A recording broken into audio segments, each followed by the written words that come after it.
This is one of the most spectacular highways in the world, leading from Sodom to Gomorrah, or so it seems. Anyhow, it is cutting through a plain which in biblical times had been stricken with fire and brimstone. Today it is the road to Eilat, Israel's southernmost port.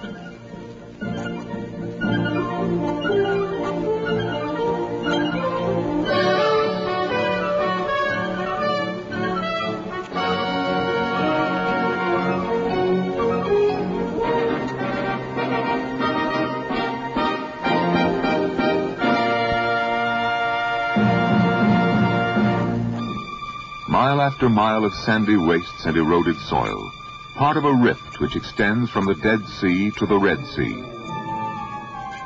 The valley is named Arava, Hebrew for desert plain. And so is the dried-out river, which the prophet Amos called the river of the wilderness. Dried out is the whole valley, and whoever in human memory traveled here had to be well stocked with water.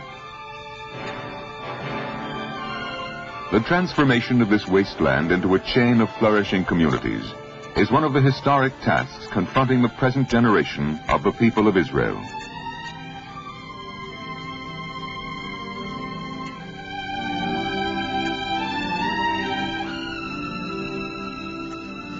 Noon temperatures are well over 100 degrees Fahrenheit, and the little rainfall, which averages 1.5 inches, makes any sort of vegetation scarce. And yet some plants do grow among the sand and gravel.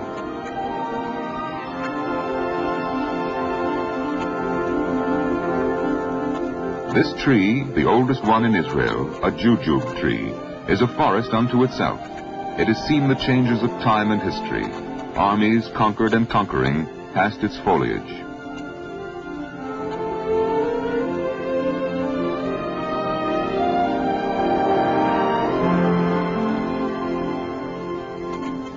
Who knows whether beneath its spreading shade the biblical patriarchs rested?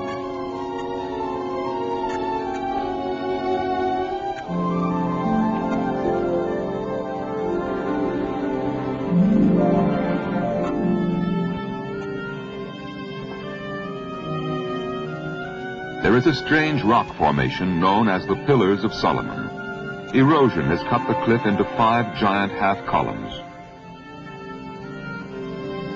One might imagine altars built at the base of these columns, and wonder at the forces of nature that shaped this mighty temple.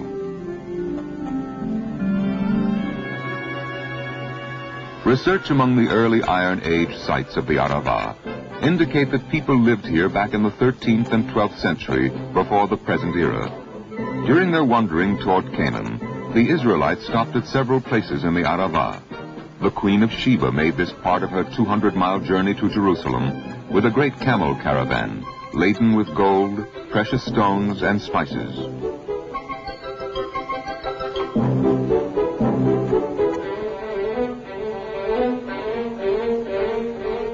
Among the archaeological finds in the area are some jars which may have belonged to an agent of the myrrh and incense trade, plying the route from South Arabia. In such a jar, the Queen of Sheba may have brought some of her gifts to King Solomon. This might be the Valley of the Smith, described in the Book of Chronicles. The mines of the Arava are among the largest anywhere found in the ancient world, furnishing iron and copper for Solomon and wealth for his commerce. There the metals were smelted, refined, and sold at faraway markets, shipped in Solomon's navy.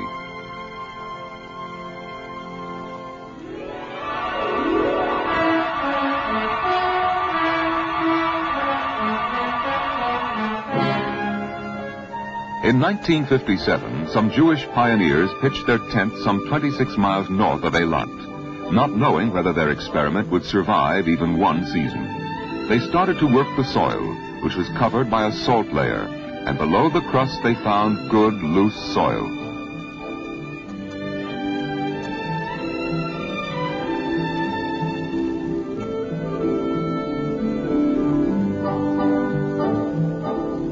Today, Yotvata is a garden in the desert.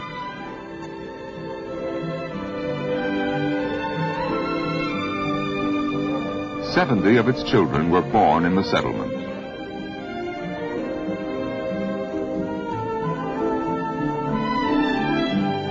Yotvata is situated on one of the largest sources of water in the Arava, and was first settled in ancient times.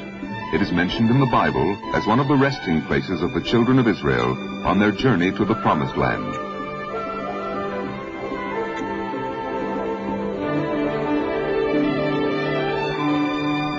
The cowshed boasts over 300 cows. The modern dairy delivers fresh milk drinks to Eilat and Beersheba.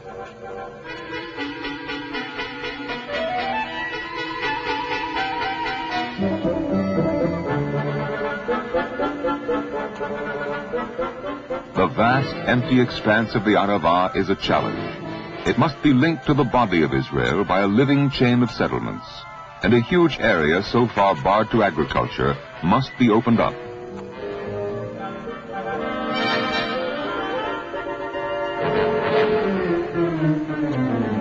But each piece of land, before it comes under the plow, has literally to be wrested from the wilderness. What does a farmer need? Water and soil.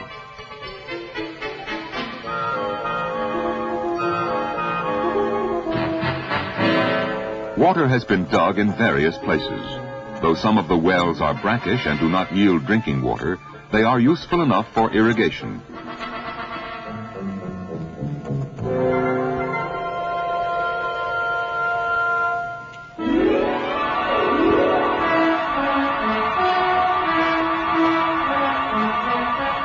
These are the tomato gardens of Hatzeva, another oasis in the Arava, about 100 miles from Eilat.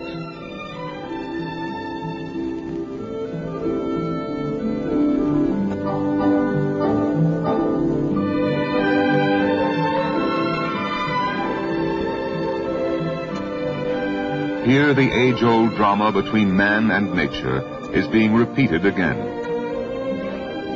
Where hardly any green mitigated the bareness, and no plant relieved the deadly petrifaction, tomatoes yield a good crop.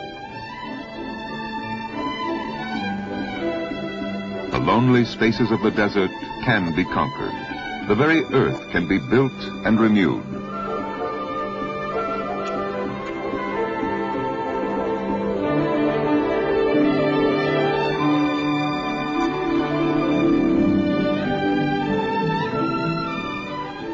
But from where to take the soil?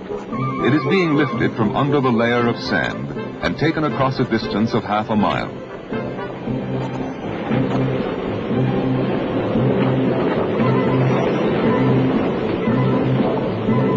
This is soil transfer on a big scale, from a riverbed to the potential fields.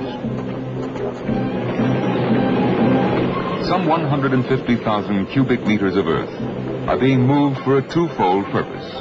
The water course is being deepened to 15 feet over a 160-yard wide stretch, and a 2,000-yard-long embankment put up to stop the runoff from the surrounding mountains.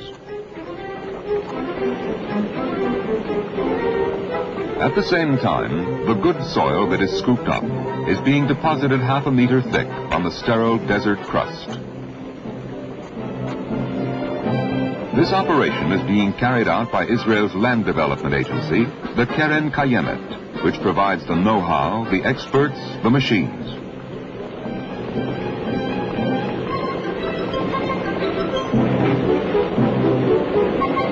Another 800 dunams will be added to the 400 dunams that have been already reclaimed.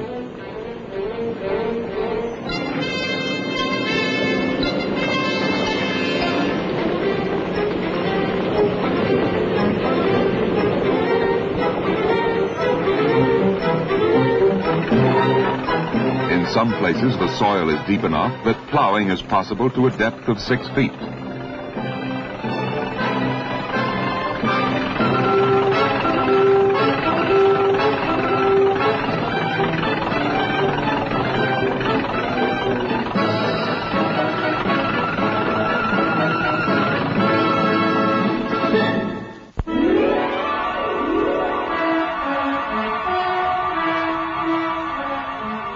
12 miles from Hatzeva is Ein Yahav, another agricultural outpost in the Arava.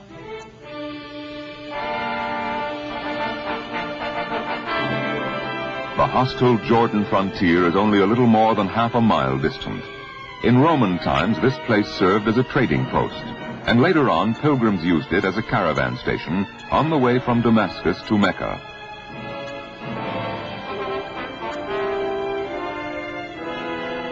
In our times, various attempts at settlement were made in 1950 and again in 1953. Finally, a group of youths from cooperative villages settled here permanently in 1959 and moved to the present location in 1968.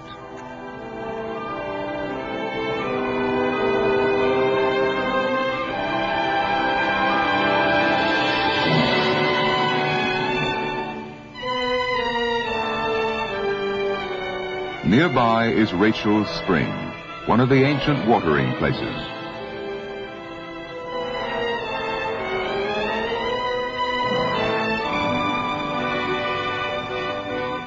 Some of the wells contain as much as 800 milligrams of chloride, too salty for drinking, but just right for some of the plants.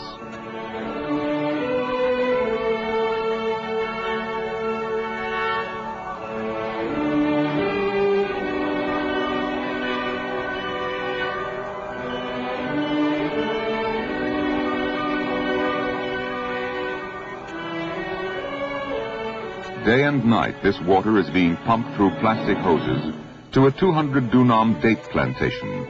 Drip, drip, drip. The Israelis call it drip irrigation.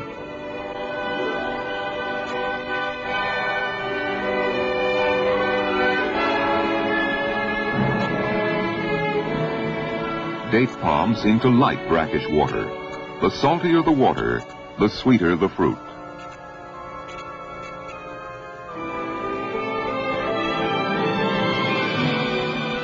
Which kinds of trees are best suited to local conditions? Take, for instance, these tamarisks, acacias, pines. The Keren Kayemet has planted 50 dunams to find out.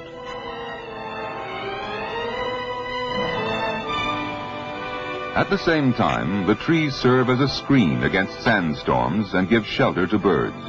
Yes, there are birds in the Arava, not any longer vultures and eagles only, but little birds.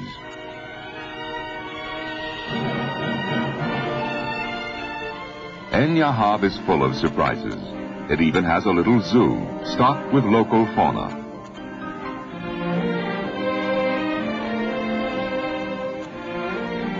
No, these are no legendary unicorns, just a pair of wide-eyed gazelles.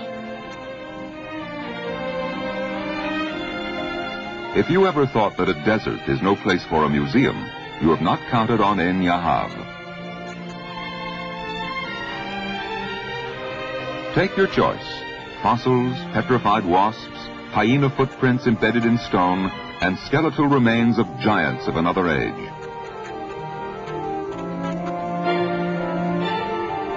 The pride of the settlement is 25 children, most of them under 6. Soon the first class of an elementary school will be opened.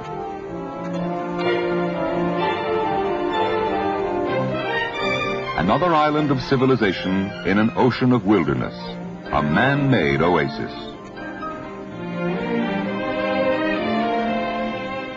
20 farmsteads have 30 dunams each, and the blueprint is ready for adding another 70 farmsteads.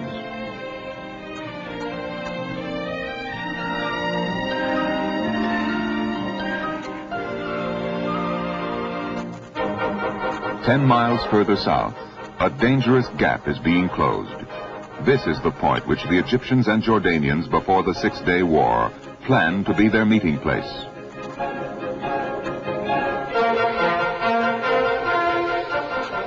From documents later discovered, it appeared that the Egyptians wanted to cut through the Arava in this area, join up with King Hussein's legion, and thus isolate Eilat.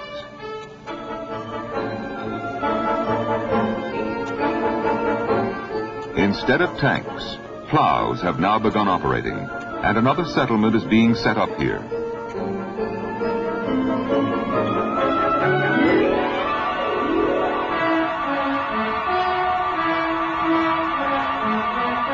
Experience has proved that farming in the Arava is possible, even rewarding.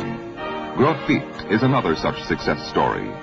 The hot climate has been turned into an enormous advantage by raising out-of-season vegetables. The houses stand high up on a hill. The fields and gardens are down in the valley, near the Arava River. The settlers have learned not to trust the dried-out riverbed, which no water seems to have touched for ages.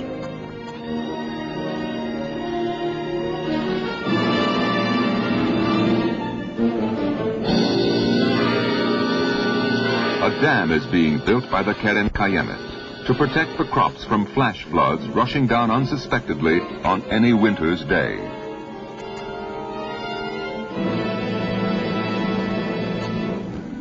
"500 dunams of land yield their produce, and another 200 dunams are being reclaimed just now. In the valley there is plenty of space. Not so up on the hills where the village is situated. There is not enough room for a dining hall, a clinic, for farm buildings.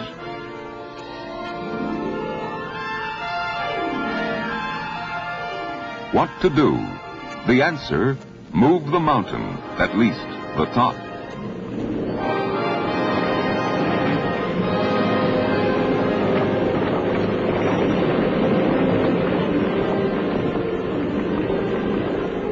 The top of a hill is being raised. 36 feet are being cut off the mountain's head to permit the village to grow.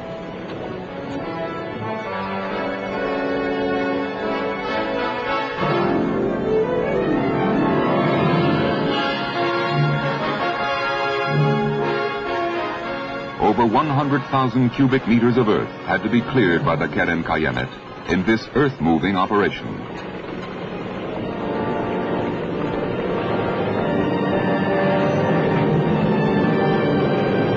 It is no longer believed that the Arava must remain arid and uncultivated.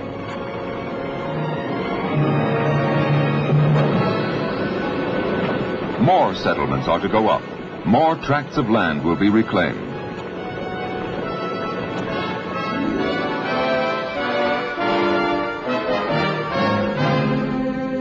At the same time, a constant watch is kept on the border, which is close to all the newly established settlements.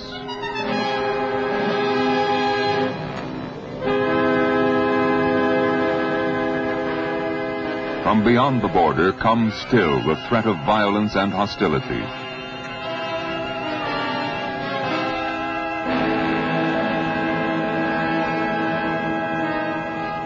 While it may never be possible to conquer the whole region agriculturally, a string of villages will nevertheless be established in the Arava.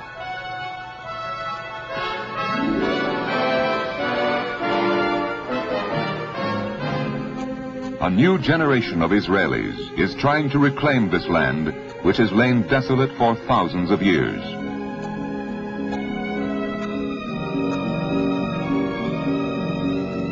The great caravan route of old will become a highway of progress. The valley of the wilderness will become the valley of promise.